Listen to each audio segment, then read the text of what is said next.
का हृदय से स्वागत। आपके श्री चरणों में कोटि कोटि बार वंदन। दिव्य दर्शन पाकर के जब आनंद आता है तो उसकी व्याख्या नहीं हो पाती। वो शब्द इस योग्य है ही नहीं कि संत कृपा की व्याख्या कर सके। तो नमन ही एकमात्र साधन है अपने हृदय की प्रेम भावना को व्यक्त करने के लिए। छोटी सी चर्चा कर लेते हैं आज। आजकल तो कोई ऐसा व्यक्ति है नहीं जिसके हृदय में, जिसके कानों में, जिसके मन में, बुद्धि में अयोध्या जी का नाम ना हो। कुछ वर्ष पहले ऐसा होता था, परंतु अब नहीं है। भगवान राम की उस कृपामयी भूमि पर एक बड़े ही विद्वान व्यक्ति हुए। नाम उनका कुछ समझ में नहीं आता, कहीं लिखा भी नहीं मिलता, परंतु जाति उपनाम था त्रिपाठी।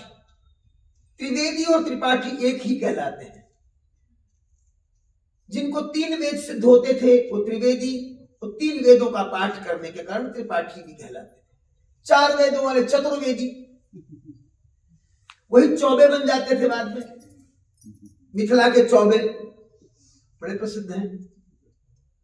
तो त्रिपाठी जी अपने पास रुकने वाले विद्यार्थियों को वेद का पारायण भी सिखाते थे और साथ साथ दार्शनिक पृष्ठभूमियों का अध्ययन भी कराते थे।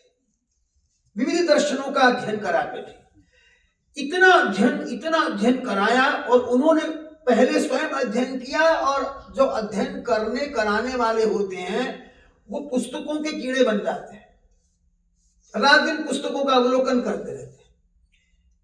इतने ग्रंथ पढ़ने के बाद उन्होंने मंथन किया कि मैंने ग्रंथ भी बहुत पढ़ लिए, पढ़ा भी दिए, अयोध्या में वास भी मिला प्रभु कृपा से, परंतु प्रभु के चरणों में वो प्रेम नहीं बना। अब प्रेम कैसे बने? उन्होंने रिश्ते नाते टटोलने शुरू कर दिए। मां का पुत्र से बड़ा प्रेम होता है। अच्छा, पति पत्नी के प्रेम को टटोलना नहीं, गीत में कहीं कहीं खटास भी आती है। बेटे का बाप से होता, बोले नहीं, समय आने पर बाप को भी अंगूठा देके बेटा भाग जाता है। बोले बेटी और माँ का रिश्ता, बोले होता है, पति घर में जाना पड़ता, फीका पड़ जाता है, क्या करें।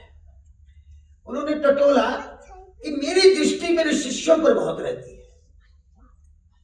कौन कितना अध्ययन करता है, कितने मनोयोग से करता है, कहां त्रुटि करता है, कहां भूल करता है, कौन सेवा में रत है, कौन सेवा से जी चुराता, मेरी एक एक पर नजर रहती है। अब भगवान से रिश्ता बनाना है, क्यों ना गुरु शिष्य का नाता बना ले। नाता ही तो बनाना है, नाता ही तो बनाना है, ताकि कनेक्शन निरंतर बना रहे। बात इतनी सी है, कनेक्टेड रहना है, जुड़े रहना है। उन्होंने कहा कोई बात नहीं।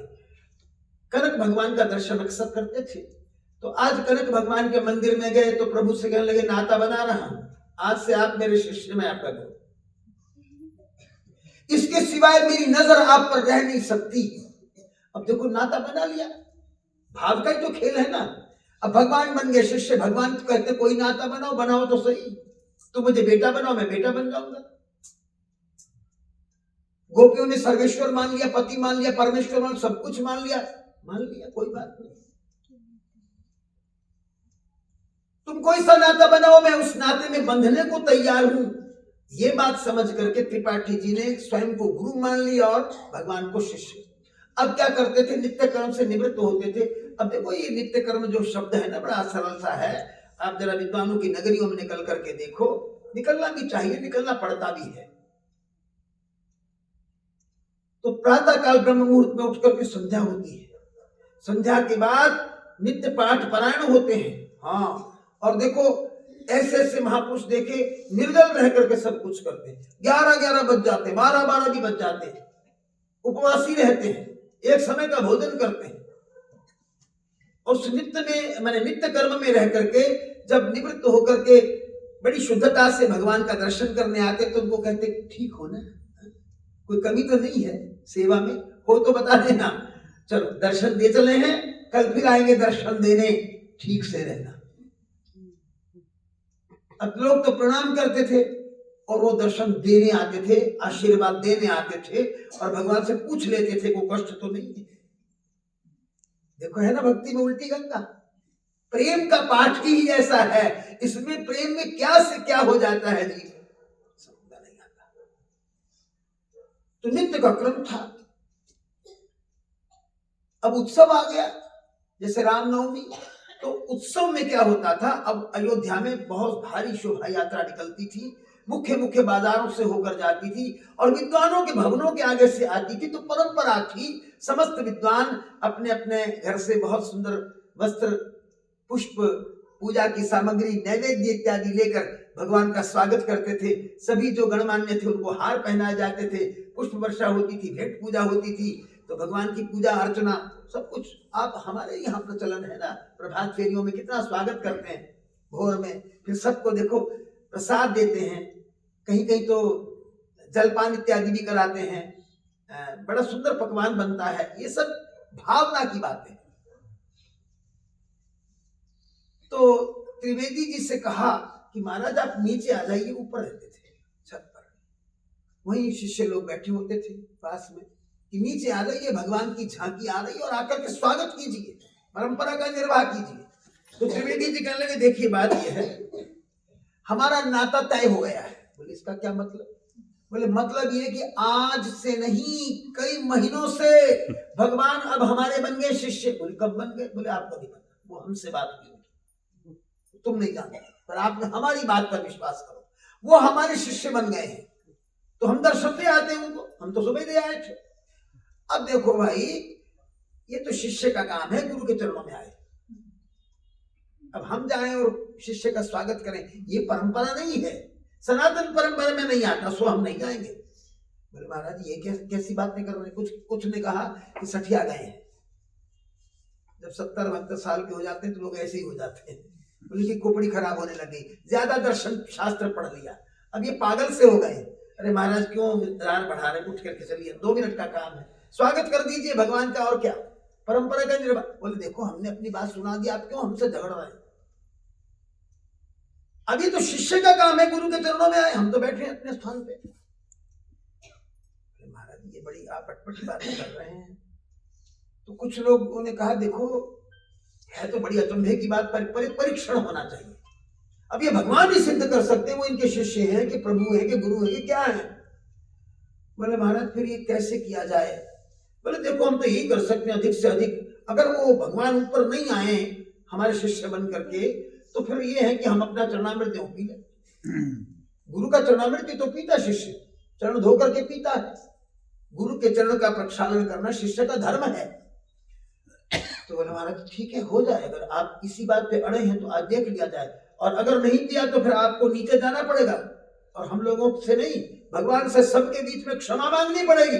तय है, निश्चित है, बड़ी परिपक्व भावना थी। हाँ, दृढ़ता हो तो ऐसी, नाता कोई भी हो लेकिन हो बड़ा सुदृढ़ मजबूत, हमारा तो रास्ते में टूट जाता।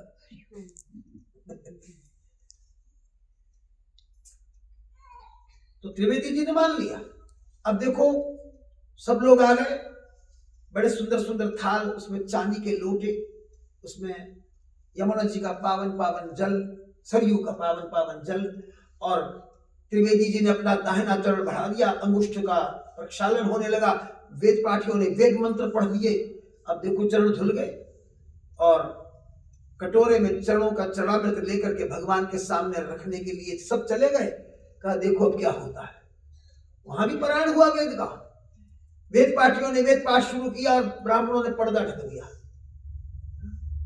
अब देखो क्या होता है, और सबके मन में यही था, होना क्या है, भगवान को चरणामृत पीने वाले किसी का, भगवान को बुद्धू थोड़े हैं, अब इनको नीचे तो आना ही पड़ेगा। जरा ये है कि विलंब कर रहे हैं हमारी यात्रा में, इनकी बुद्धि सठिया गई है और कुछ नहीं। वेद मंत्र पढ़े गए, अब पुजारी जल्दी से नहीं खोल रहे हैं कि ऐसा ना कुछ सचमुच भी नहीं, उनका मन संशय में, सकते में है। और उधर त्रिवेदी जी अटल बोले हटाओ पर्दा। अब वो नीचे तो नहीं आते लेकिन अटारी से देख रहे थे, हटाओ पर्दा। अब पी लिया हमारे शिष्य ने। और जब पर्दा हटाया गया तो कटोरा साफ। किसी ने कहा औंधा तो नहीं कर दिया? बोले भगवान के ओंठों पर जल के बिंदु टपक रहे थे, भगवान ने सिद्ध कर दिया। परम प्रेम के पाले पढ़कर प्रभु को नियम बदलते देखा। अपना मान टले टल जाए पर भक्त का मान न टलते देखा। वस्तुतः हम भक्त नहीं बनते, हम विभक्त हैं। विभक्त का अर्थ होता जो बटा हुआ है। कहीं हम दुनियादारी में हैं, कहीं अपने अहंकार में हैं, अपनी मैं को जितवाने के चक्कर में लगे हुए, कि प्रदर्शन में लगे हुए हैं। महाराज जी ने कल या संभवतः परसों कितना सुंदर आदेश दिया था कि भाई ये जो प्रदर्शन है ना, मेरा सम्मान, मेरी इज्जत, मेरा पद, मेरी पदवी, मेरा बड़प्पन, मेरा रुतबा, इसको दिल से निकालना ही पड़ेगा। दूसरा कोई रास्ता है नहीं हमारे पास, दूसरा कोई रास्ता नहीं है। जिस दिन हम बटोरने में लग जाएंगे उस दिन हमने सब कुछ गंवा दिया। और जिस दिन हमने जिस कार्य को करने के लिए आए हैं, महाराज जी ने कहा कर्तव्य क्या है अपना, ज्ञातव्य क्या है अपना। हमारे यहाँ 3 चीजें हैं, ज्ञातव्य, प्राप्तव्य, कर्तव्य, तीनों एक ही हैं। हमें प्राप्त क्या करना है वही हमारा कर्तव्य है, वही करने हम आए हैं। और क्या जानना है, ज्ञातव्य। बस तीनों एक ही चीज है। ये समझकर अपनी दिशा में यदि सचमुच हम अपने अहम का त्याग करके कहीं ना कहीं किसी ना किसी हद तक ये विवेक रखते हो ये अहम हमारा दुश्मन है, तब भी भगवान हमारी बाह पकड़ के हमें बचा सकते हैं। लेकिन हम तो बिल्कुल सोचते भी नहीं। हम तो कहते हैं जीत के दिखाएंगे। इस बार देखो मैंने कितना टाड़ा सब बोलती बंद कराएंगे कि मीटिंग में क्या बात है, हम भी किसी से कम थोड़ी है। बस जिस दिन से जीव ये सोच लेता है उस दिन से फिर वो कम हो जाता है। मैं तो अपनी बात करूं, इस जीवन में आकर के कुछ पाया नहीं, कुछ हुआ नहीं। अब तो नारायण के हाथ में डोरी, क्योंकि कोई होता है असेंडिंग ऑर्डर, एक डिसेंडिंग ऑर्डर। अब डिसेंडिंग ऑर्डर में उतराव है, जीवन की गति उतराव में है। इस उतराव में अब एक ही सहारा है, हरि कृपा कर दें, गुरु कृपा कर दें तो बात बन जाएगी। नहीं तो फिर 84 का चक्कर है। महात्मा ने मुझे बचपन में बात समझाई थी। मैं पूछता था ना कि वो चक्कर क्या होता है। कहा कि देखो एक अंधेरे कमरे में एक आदमी को डाल दिया, ये जन्म मरण सब अंधकार ही है, ऐसा महात्मा कहते हैं। मैंने कहा ठीक है जी। बोले उसको कहा कि तू दरवाजा टटोल के ढूंढ ले, खड़का देना, हम खोल देंगे। दरवाजा ढूंढ ले, तू खड़का, प्रयत्न कर, पुरुषार्थ कर, दरवाजा खुल जाएगा। अब उसने क्या किया, इधर से यात्रा शुरू की, पूरी दीवार टटोली, दीवार टटोल के इस दीवार पे आया। जब बिल्कुल दरवाजे पे गया तो उसके कान में खुजली हो गई, आगे निकल गया।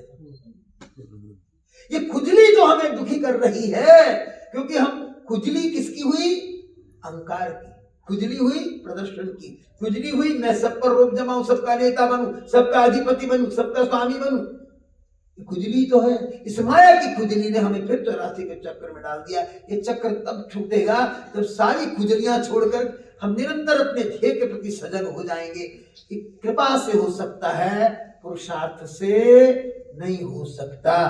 तो आइए एक भजन कहकर कीर्ति करता हूं। हे प्रभु, ये भक्ति हमारी बन जाए, जो कहते हैं वो करने में आ जाए।